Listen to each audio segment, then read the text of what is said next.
Kamu tahu nggak, kemarin tanggal 2 April 2026, manusia akhirnya balik lagi ke arah bulan. Iya, bulan yang tiap malam kita lihat itu, yang kadang cuma jadi background foto doang. Setelah lebih dari 50 tahun sejak Apollo 17.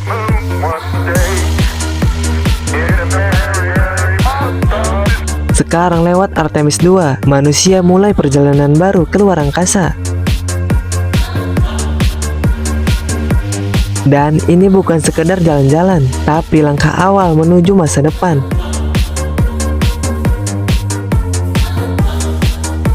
Waktu kemarin itu, wahana bernama Orion berhasil keluar dari orbit bumi.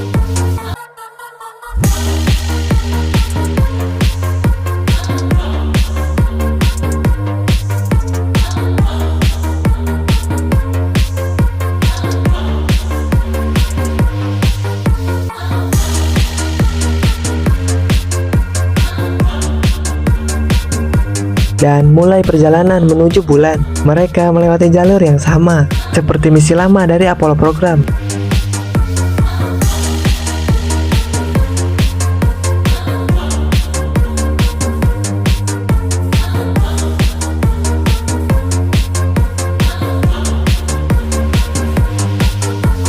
Bedanya, teknologi sekarang jauh lebih canggih. Jadi bukan cuma nekat dan berani, tapi juga lebih aman.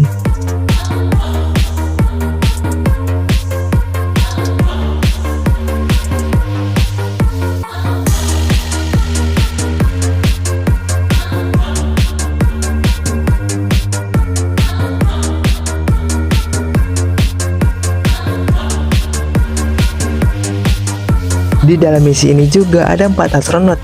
Yang pertama Reid Wiseman, yang kedua Victor Glover, yang ketiga Krishna Koch, dan yang terakhir Jeremy Hansen. Dan ini juga bukan sekedar tim biasa, karena Glover jadi orang kulit hitam pertama ke bulan, Koch jadi perempuan pertama, dan Hansen jadi non-Amerika pertama.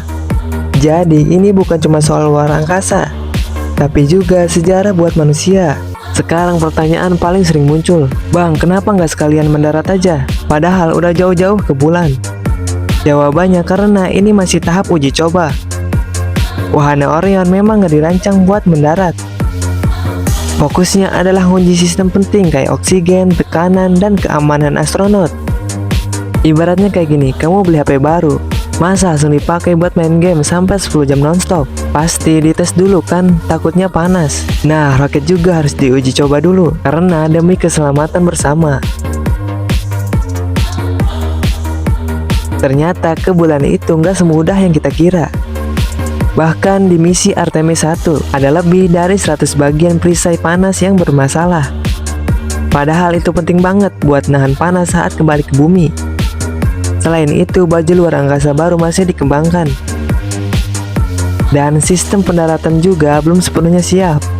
Perusahaan seperti SpaceX dan Blue Origin masih terus bikin teknologi terbaik mereka. Jadi ya, nggak bisa diburu-buru. Terus kenapa butuh waktu lebih dari 50 tahun? Padahal dulu udah pernah ke bulan. Jawabannya karena sekarang standarnya jauh lebih tinggi. Dulu fokusnya yang penting sampai. Nah, kalau sekarang harus aman, stabil, dan bisa dipakai jangka panjang. NASA enggak mau ambil resiko besar, karena sekali gagal bisa jadi masalah besar. Kalau semua berjalan lancar, di misi berikutnya, yaitu Artemis 3, manusia bakal benar-benar mendarat lagi di bulan. Dan bukan cuman itu, target selanjutnya adalah Mars. Bayangin, berapa tahun lagi bulan mungkin bukan cuma diliatin aja, tapi juga jadi tempat yang benar-benar dikunjungi manusia. Dan kita lagi hidup di masa dimana sejarah itu terjadi. Menurut kamu gimana?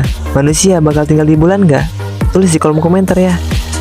Dan ya, sampai di sini dulu video kali ini. Kalau kamu suka konten kayak gini, jangan lupa bantu support channel ini dengan cara like, subscribe, dan komen ya. Karena itu bantu banget buat channel ini berkembang. Dan tentunya di channel Andromeda Sky, kita bakal terus bahas hal-hal menarik tentang luar angkasa. Sampai ketemu di video berikutnya. Salam astronomi.